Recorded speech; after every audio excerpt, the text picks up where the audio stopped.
Pessoal, iniciando aqui a gravação da correção. Hoje nós tivemos a prova da avaliação parcial 1 e eu estou fazendo aqui com os alunos a correção das questões. Tudo bem? Então vamos lá. Então a primeira delas é isso, né? Nós estamos partindo aqui de um saldo de caixa de 2.000, uma movimentação em X2, e o que a gente deseja saber aqui no caso da primeira questão é qual foi o ganho ou perda monetária do item caixa no período, né? Temos aqui a movimentação de X2, então quais seriam aí os fatos, né, ocorridos neste período que tem influência no caixa. Então temos aí o item 1, né, venda à vista em 31/3, no valor de R$12.000. Então isso mexe com caixa? Mexe com caixa. Eu coloquei aqui o memorial logo abaixo aqui, ó, para facilitar o entendimento. R$12.000.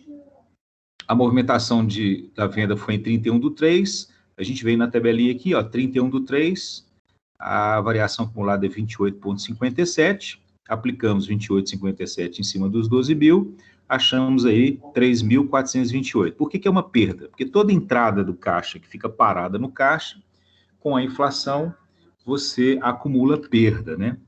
E o inverso é o contrário, né? Aí você estorna essa perda, né? Ou tem um ganho, né? Que for melhor aí para poder fazer o entendimento. Que é o segundo caso aqui, ó. Pagamento de despesas operacionais à vista em 31/3, R$2.000. Então fizemos aí uma saída de caixa, né? De R$2.000 na mesma data, né?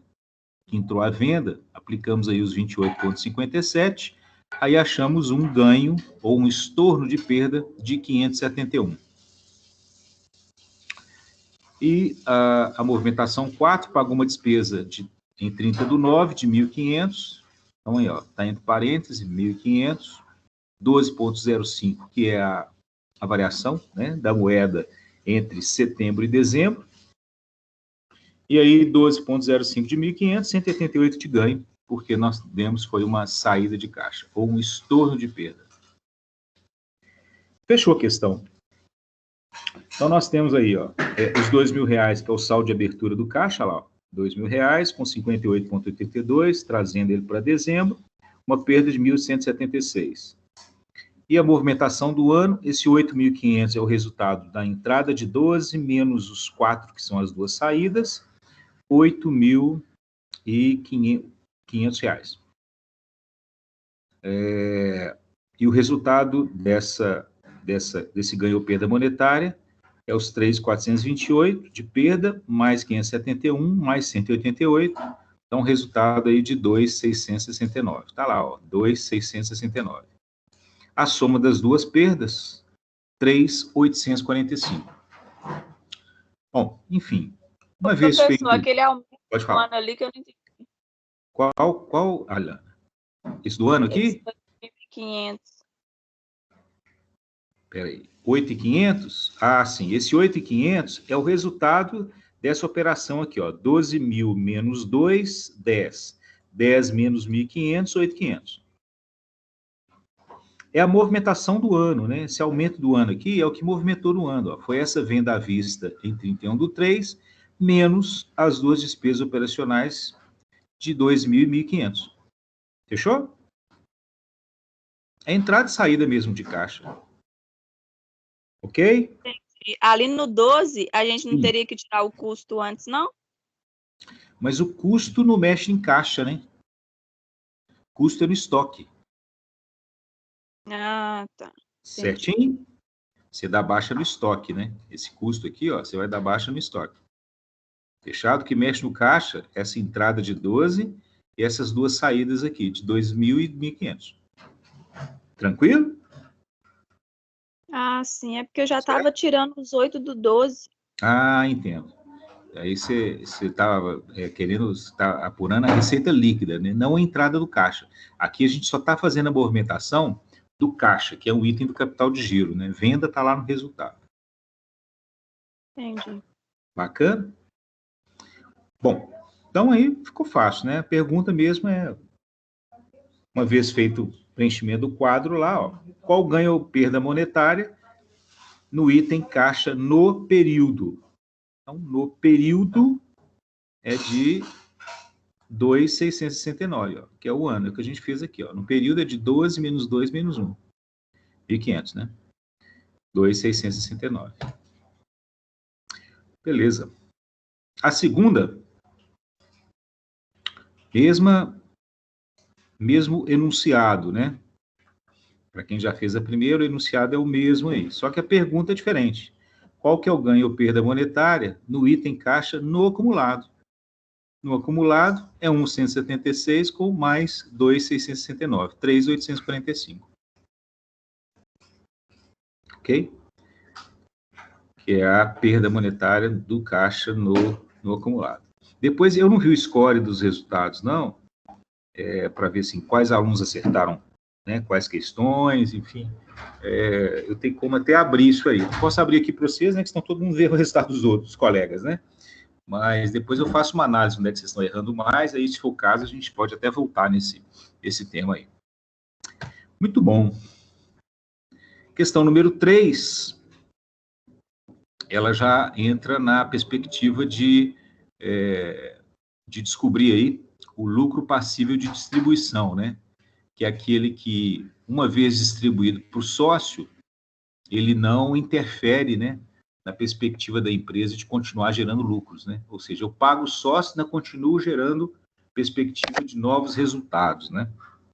Então, aí, para isso, ele faz a pergunta: qual que é o lucro passivo de distribuição que visa manter a capacidade física e monetária do capital após o pagamento dos dividendos? É o que eu acabei de falar. Partindo dos seguintes dados, né? Então, a gente tem uma situação aí, né, de saldos patrimoniais e de resultado, né?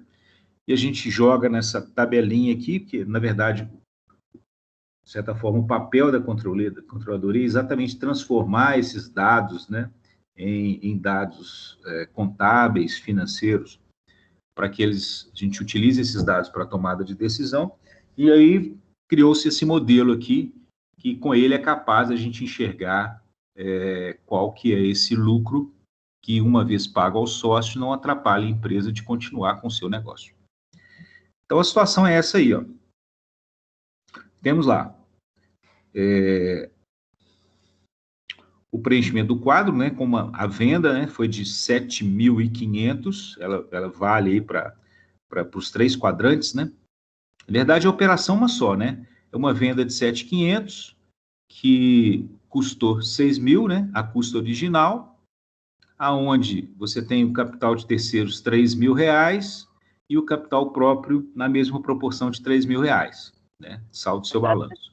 Por que a inflação não afeta o valor que vai vender também? Como é que é? Peraí, não entendi. O valor de venda, ele não é afetado com a inflação ali, né? Sim.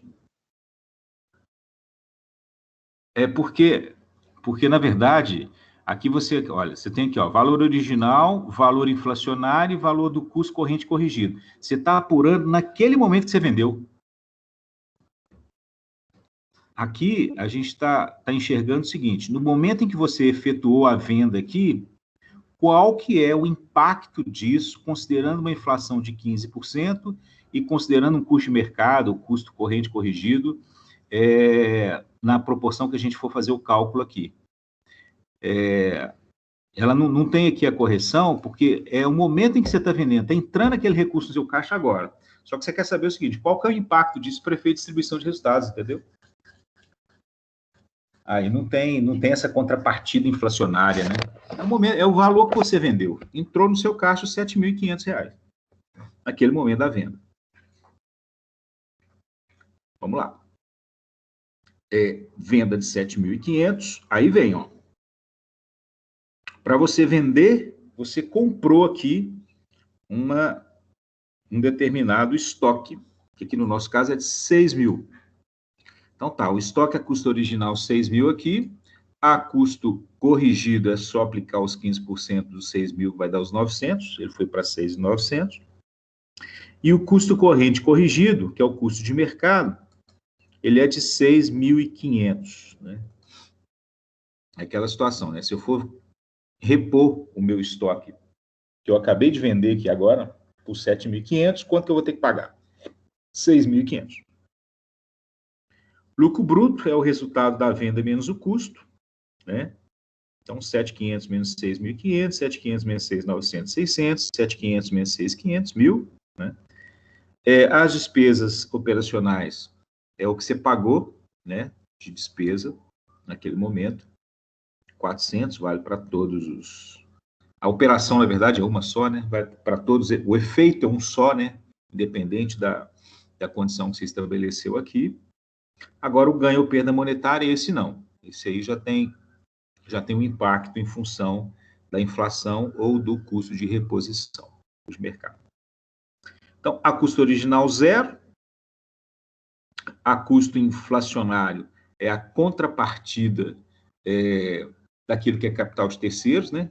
Então, é o ganho ou perda monetária em cima de fornecedor, dentro daquela perspectiva, da seguinte perspectiva. Se você tem um saldo no item fornecedor, significa dizer que você não desembolsou caixa, né? Quer dizer, naquele momento não teve desembolso de caixa. Então, se você vendeu a mercadoria, não houve desembolso de caixa, houve entrada, mas não houve desembolso, você trabalhou com capital de terceiro, você está ganhando monetariamente na mesma proporção, né, inflacionária do custo corrente corrigido, a variação da moeda aí. Você está ganhando essa variação aí, em função de você não ter desembolsado o dinheiro do caixa, né? Aquela situação, quando você for pagar seu fornecedor lá na frente, você vai pagar os mesmos R$3.000. Só que ele, ao longo do tempo, ele perdeu o valor, né? É ganho para você e perda lá para o fornecedor. Muito bem. Lá para o fornecedor, ó, é como se você estivesse lançando aqui esses 3.000 aqui, ó, com essa perda de 15%. É o custo dele, né? Beleza. E aí, temos aí o resultado, ó. Lucro bruto menos 400, 1.100. Lucro bruto 600, menos 400, 200, com mais 450, 650. E o custo corrente corrigido, ou custo de mercado, ou custo de reposição, é o 1.000 do lucro bruto, menos 400, 600, com mais 250, 850. Bom, aí a gente chegou nesses resultados aqui, né, pessoal? É uma mesma operação que gerou para nós 3 informações diferentes. Uma, o lucro a custo original, uma, o lucro a custo inflacionário, e a outra, o lucro a custo de reposição, ou custo de mercado, ou custo corrente corrigido. Cada autor usa um termo, uma terminologia diferente aí. Então, nesse caso, vamos lá. O que está perguntando aqui, ó? Qual que é o lucro que eu vou pagar sem comprometer a capacidade física e monetária do capital? Bom, sempre sendo bem conservador, nós vamos usar essa perspectiva para apurar esse lucro passivo de distribuição, que é o 650. Tá? Aí você fala, mas não poderia ser 850? Bom, poder até pode. Você tem essa capacidade de distribuir o caixa de 850. Só que você concorda que você está queimando uma parte da gordura que você deveria, né, tecnicamente, deixar lá no seu patrimônio, porque nós estamos trabalhando aqui com uma inflação de 15%, né? E um custo até menor, né? 6.500. Por isso que eu estou falando assim, ó, você poderia até distribuir 850. Os 1.100 nunca, mas 850 você poderia distribuir. O problema é que você está queimando uma parte dessa gordura que você poderia deixar lá no patrimônio líquido, tendo em vista, né, que às vezes uma volatilidade aí do período inflacionário que pode estar por vir aí. Então, isso vai muito do analista, né? Se ele sentir que a inflação vai diminuir ao longo do período, ele pode até pagar os 850, que não vai trazer problema no caixa, não.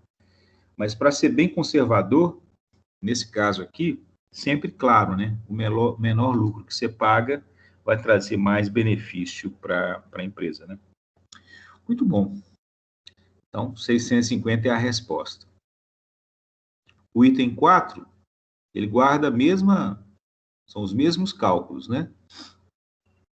Só que a pergunta é diferente. Ele pergunta, olha, qual que é o ganho ou perda monetária encontrada na perspectiva do custo de reposição? Custo de reposição é o custo corrente corrigido. Esse último aqui, né? Ele quer saber ganho ou perda monetária? Bom, ganho ou perda monetária foi de 250. Tá lá, ó, 250. Ganho ou perda monetária. 250. Letra E. Muito bem, vamos caminhando aqui. Bom, aí tem 3 perguntas teóricas e muito fáceis, eu acredito que todo mundo tenha acertado. Pergunta 5. A tomada de decisão no ambiente empresarial deve estar apoiada em informações confiáveis e tempestivas, a fim de apoiar os gestores na tomada de decisão. Nesse sentido, a controladoria possui as seguintes funções, exceto, bom, avaliar resultados de desempenho, tudo a ver, né? Auxiliar na estrutura de modelos decisórios, acabamos de ver aí pelo menos 2 modelos. Gerenciar os sistemas de informação econômico-financeiros, não tenha dúvida, a controladoria é responsável por isso. O que foge aí? Emitir uma opinião sobre as demonstrações contábeis, isso é coisa de auditor, não de controller. Muito fácil. Número 6. Entre as diversas missões da controladoria, pode-se assegurar que a controladoria toma todas as decisões da empresa? Não, ela oferece informações para tomar decisão, não é ela que toma a decisão, não. Quem toma decisão são os gestores, né? Todos os objetivos da empresa são definidos pela controladoria? Não, todos os objetivos não, muito pelo contrário, alguns objetivos são bens societários, né? É do sócio, a vontade do sócio, né? A ideia do sócio. Agora, claro que a controladoria contribui para que o interesse, o objetivo, né, daquela sociedade, daquela empresa se concretize. Esse é o papel da controladoria. Vou deixar a letra C aí, porque é a correta, né? A controladoria é um departamento financeiro mais importante da empresa? Não, não é um departamento financeiro mais importante, né? Uma vez que toma todas as decisões da entidade, acabamos de falar que isso não é verdadeiro. A pesquisa de satisfação de clientes não é responsabilidade da controladoria, e sim da área comercial. Bom, a área comercial, o negócio dela é vender, né? É claro que indiretamente a satisfação do cliente faz parte, né, da área comercial, né? Mas quem faz esse controle, quem tabula, né, os dados, os objetivos, né, desse tipo de função é a área de controle mesmo. Então, sobrou aí a letra C. É atribuída à controladoria a responsabilidade de dar suporte à gestão empresarial. Como nós fizemos aí nos 2 modelos anteriores aí. Questão número 7. O controller exerce um dos papéis mais importantes da empresa, devido o fato de ser ele o responsável por todas as decisões? Não, né, gente? A fiscalização por ele exercida em todas as áreas da organização, ele não tem um poder fiscalizatório. A sua participação em todas as reuniões promovidas pela empresa, nem sempre. Tem reunião que o controller não participa, obviamente. O fato de ele responder sobre as ações diretamente aos gestores de cada departamento, ele não responde, ele é independente, né? Ele transita pela empresa de forma muito independente. Ele não responde sobre as suas ações aos gestores de departamento, principalmente. Então, ficou a letra B, né? Ao fato de ele ser responsável pelas funções de planejamento, controle e reporte e função contábil dentro das organizações. Muito simples também. Por eliminação, dava para todo mundo acertar.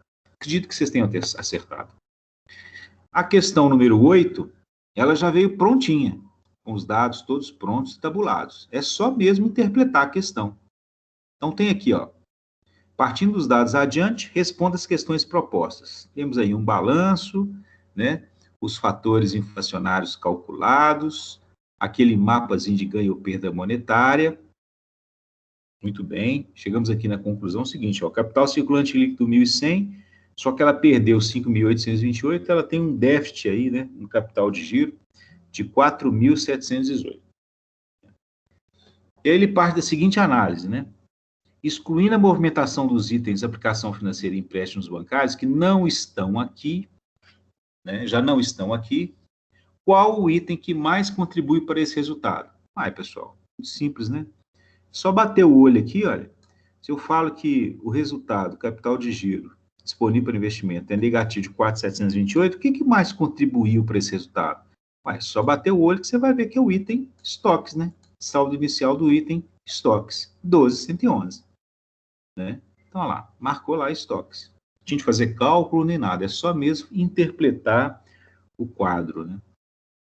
Assim como é o número 9. Você tem os dados aí, vamos ver que são os mesmos, inclusive. Aí vamos ver o que ele pede aqui, ó. Excluindo a movimentação dos itens aplicação financeira e empréstimo bancário, que já não está aí mesmo, marque a alternativa incorreta, que não está bacana. O item caixa apresentou uma perda monetária líquida de 1.221 pela movimentação de X2. Está lá, ó. Já está pronto. 1.221 aí, ó. Pela movimentação de X2. Está correta. Independentemente do período que as mercadorias foram vendidas, o fator utilizado para calcular o ganho ou perda monetária do item em estoque será sempre o período de aquisição dos mesmos. Falamos aqui, né, que o único item é que, independente do movimento ocorrido de venda, você sempre vai pegar aqui o saldo acumulado da inflação do período, porque ele não é item monetário, ele é um item não monetário. Né? É como se a ele não fosse calculado a perda, porque essa perda é sempre repassada para o cliente, né? Qualquer perda de investimento que a empresa, né, tecnicamente, né, faz, enfim, de uma certa forma, ela vai passar para o seu cliente, né? Então, nesse caso, o único elemento econômico que faz parte do capital de giro é o item estoque. E que ele que contribuiu, né, com 11.112 para esse resultado de 4.718 aqui. Então, tá certinho. AC, o item fornecedor apresentou um ganho de 5.505 no final de X2. Também, ó, já está pronto lá, ó. Olha lá o ganho, ó, 5.505 ou 500, hein? Aqui está 505, né? Bom, se alguém até marcou essa letra C aí, por causa desse 5 aqui, eu vou até considerar, viu, gente? Se alguém marcou a letra C. Porque aqui está 5.005 e aqui está 5.500, tá vendo? Mas se alguém marcou essa aí, eu vou considerar por esse motivo aí. Vou até corrigir aqui, ó. 5.500. Aí, ó. Beleza. Mas não é não, que a gente está vendo que está certa, né? Afirmativo. Houve uma perda de 366 no item estoque referente ao saldo X1. Vamos lá, ó. Olha lá, ó. 366 no item clientes no final de X1, que é o que fechou com esses 5.700 aí. Então, sobrou a última, então. Ó, o ganho monetário líquido do período X2 é no montante de 5.828. Não é, ó. Ganho monetário líquido, aqui, ó, é 5.528, porém é perda, não é ganho. Então, esse ganho aqui é que atrapalhou a questão. Ó, pronto, tá marcado lá. Não é ganho, é perda. Aqui, ó, perda. 5.828. Também veio pronta, é só interpretar. E a última, também pronta, precisou de fazer cálculo. Vamos ver o que está pedindo aqui, ó. Partindo dos dados apresentados na DRE, que trata o lucro passivo de distribuição, responda a questão. Então, o que ele pede aqui, ó? Pergunta-se, qual lucro pode ser distribuído ao sócio sem comprometer a capacidade física e monetária do patrimônio? Gente, simples, bater o olho aqui no caso aqui, ó, custo de reposição, que é o custo de mercado, se ele for o menor, aí não tem nem discussão, 1.400. No nosso caso anterior aqui, o que foi menor aqui foi o item inflacionário. Aí você pode até pensar na possibilidade de analisar a perspectiva de distribuir o lucro a custo corrente, né? Mas aqui, como ele é menor, não tem dúvida, 1.400. Qual foi o ganho ou perda encontrada no item fornecedor no custo de reposição? Ó, ganho ou perda encontrada no item fornecedor está refletido aqui, ó, na DRE, nesse campo aqui, ó, 900. Então, tá lá, ó, simples assim também, ó, letra C, 1.400 e 900. Olha, falar a verdade, eu entendi que a prova está bem tranquila para quem, né, enxergou aqueles cálculos, né? Enfim, não está dentro do tempo normal. Então, o que nós vamos fazer aqui? Eu vou publicar lá no AVA, na mesma unidade que a prova foi colocada também. E aí vocês façam aí uma revisão aí nesse final de semana, né? Esse resto de tempo aí. E aí na semana que vem, se houver alguém que queira discutir alguma questão, eu subo aqui e a gente vai para frente. Mesmo porque também o próximo tópico, que é lucro empresarial, ele parte dessas mesmas perspectivas aqui. Então, se alguém tiver dúvida ainda sobre como fazer, né? Isso que a gente processou aqui. A gente faz uma nova revisão aí na semana que vem, se for o caso. Bacana, pessoal? Então, alguém quer fazer alguma colocação? Quer comentar alguma coisa? Depois eu vou ver o score aí, como é que vocês foram lá nas avaliações, para ver se a turma foi bem. Bom, fora isso, se ninguém tem mais nada para colocar, a gente vai fechar aqui, pessoal. E aí, na próxima aula, a gente continua lá com o tema lucro empresarial. Ok? Para quem ficou aí? Então, até mais, então. Tchau, tchau. Boa noite a todos. Boa noite, professor. Obrigada.